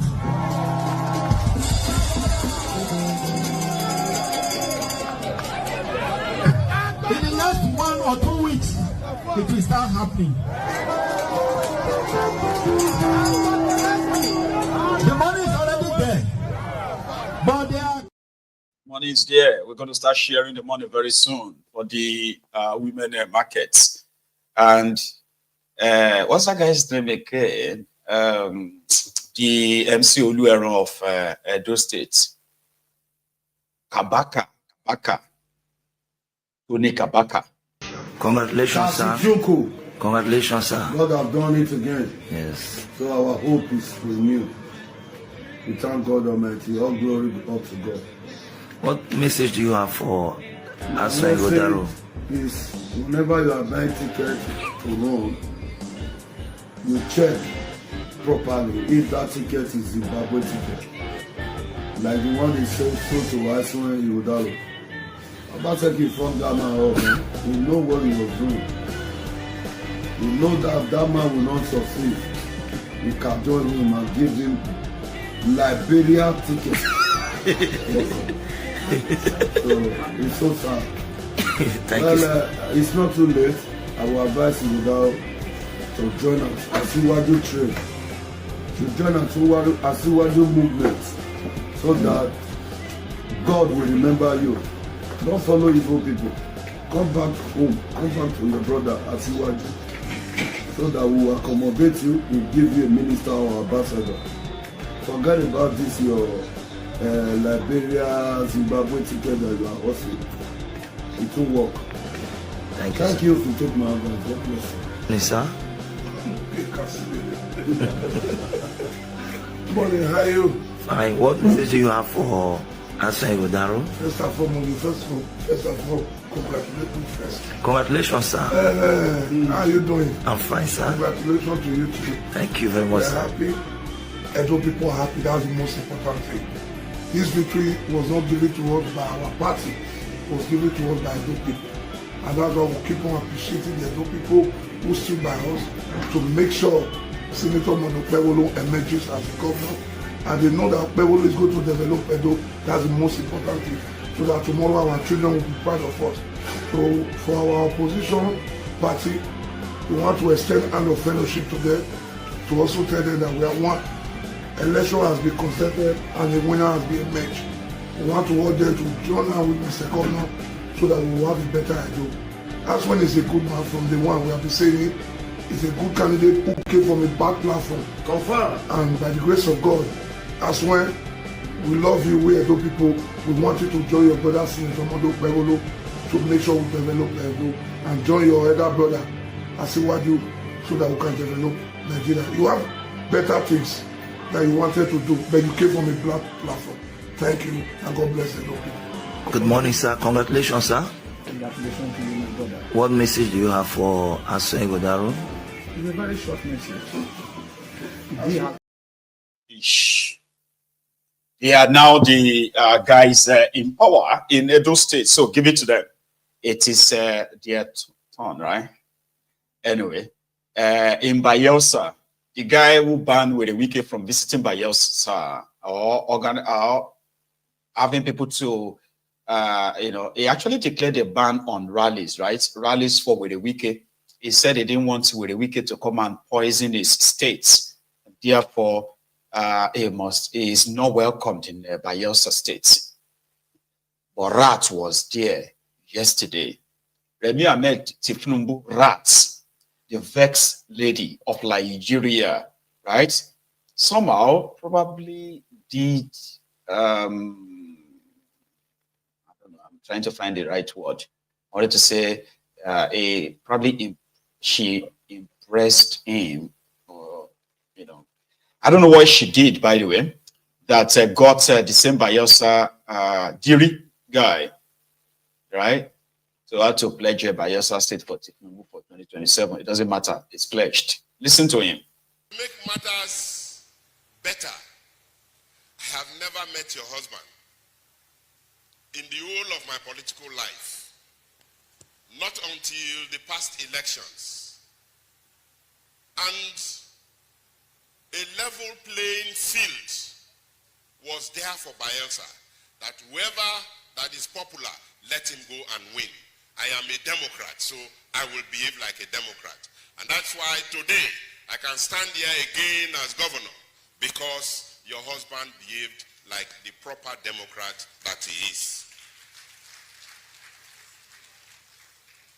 A man that was in Nadeko, and out of Nadeko fled this country. And today, he's president of the Federal Republic of Nigeria. So on behalf of your states, I was thinking that my younger brother will welcome you, and I will join him to welcome you on behalf of the state. But he decided to welcome you on behalf of Ogbea. Well, Ogbea is one local government area in Bayelsa State.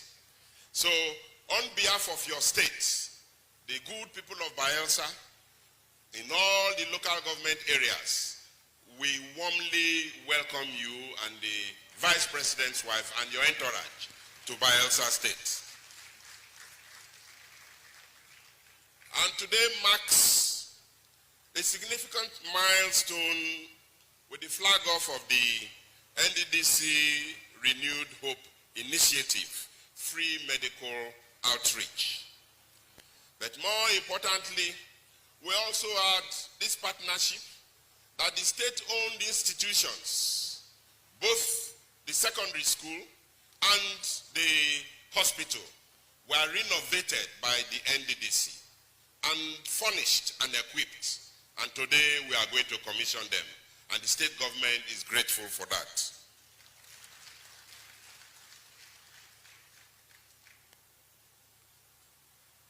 As I said, having had the privilege of working with you as my chairman in the Senate, I can confidently attest that this momentous occasion reflects who you are, a lover of progress, a lover of development. Your commitment to the well-being of our people and the growth of our nation is truly motivating, and we are grateful for the leadership that you are giving, not only to the women, that you are giving indeed to Nigeria. Under your visionary leadership, we now get another one.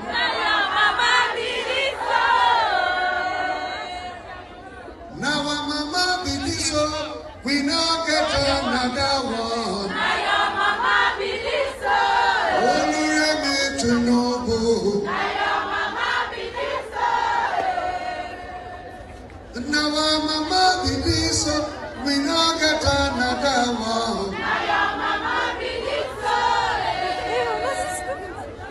our mama be this, so we no get another one.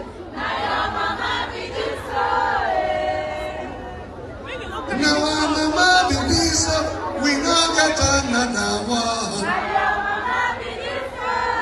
Onure mi Tinubu.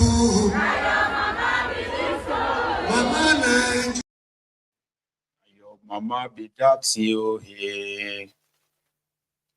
So this Nigerian had to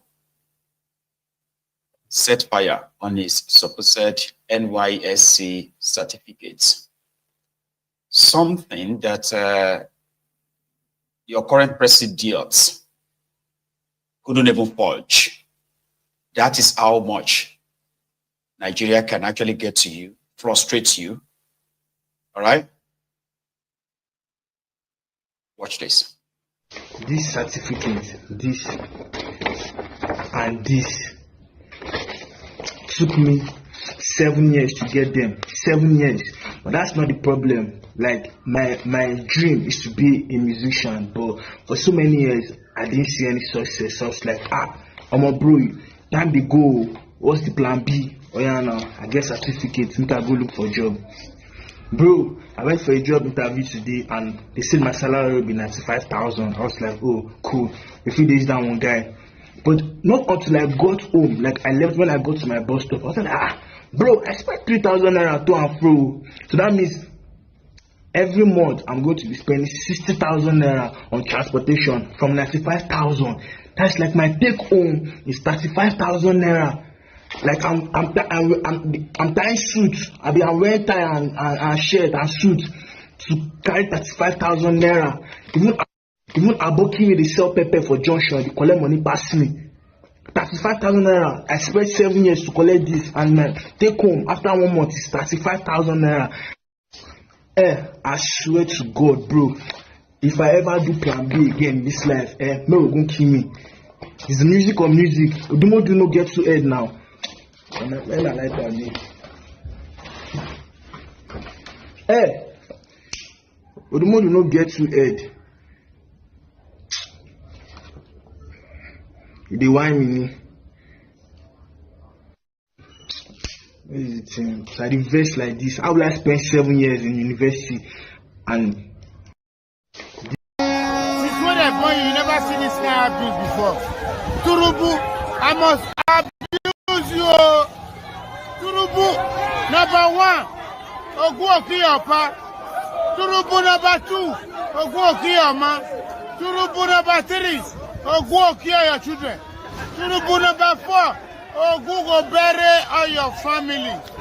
Turubu is a god to you. A god to you.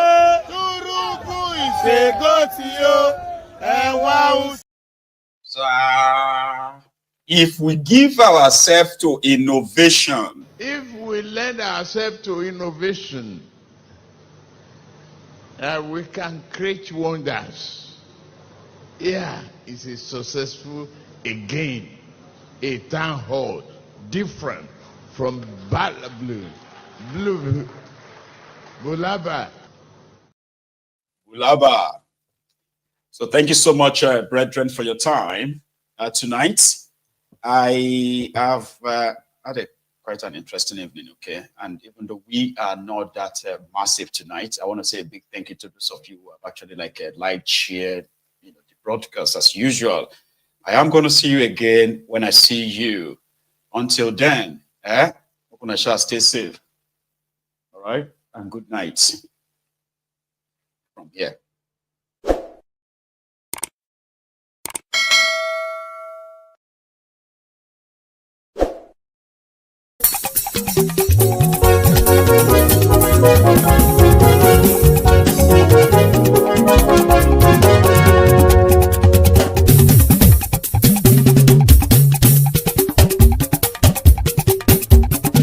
Ayégun làwa mọ̀ làmọ̀ tó dòdòdò.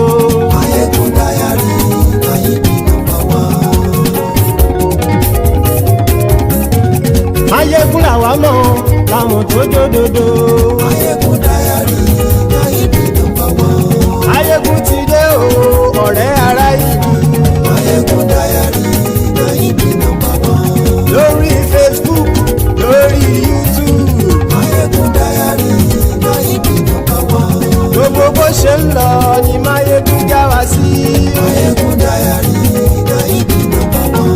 àṣírí ọ̀jẹ̀lú kì í bò níbẹ̀ o. Máyégún Diary Káyìdé number one. bó bá ṣe àní Máyégún máa wí. Máyégún Diary Káyìdé number one. ó sì tún ṣe eré wàá gbọ́ níbẹ̀ o. Máyégún Diary Káyìdé number one. Máyégún Diary politico. Máyégún Diary Káyìdé number one. Godfatherism kò sí lọ́rọ̀ Máyégún. Máyégún Diary Káyìdé number one. ẹ farabalẹ̀ sẹ́ o kẹgọ́rọ̀ lẹ́nu o. Máyégún Diary Káyìdé number one. àní Máyégún làwa mọ̀ tó dòdòdò. Máyégún Diary Káyìdé number one.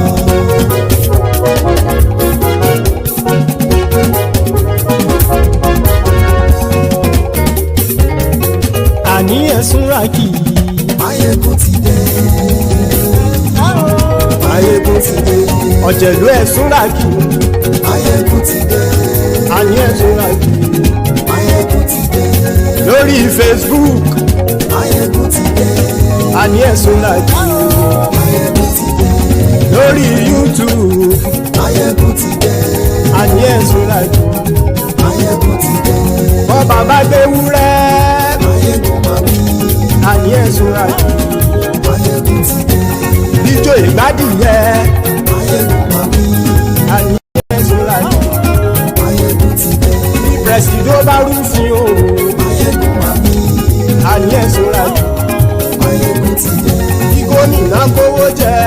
Máyégún máa wí. àní ẹ̀sùn ràkì. Máyégún ti dé. ọlọ́pàá tí ń darí bá. Máyégún máa wí. àní ẹ̀sùn ràkì. Máyégún ti dé. aṣòfin tí ń rúfin o. Máyégún máa wí. àní ẹ̀sùn ràkì. Máyégún ti dé. òkúra olóṣèlú. Máyégún máa wí. àní ẹ̀sùn ràkì. Máyégún ti dé. ọ̀jẹ̀lú ẹ̀sùn ràkì. Máyégún ti dé. àní ẹ̀sùn ràkì. Máyégún ti dé.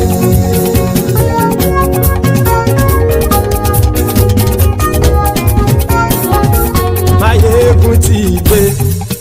gbogbo ọ̀jẹ̀lú ẹ̀sùn ràkì. Máyégún ti dé.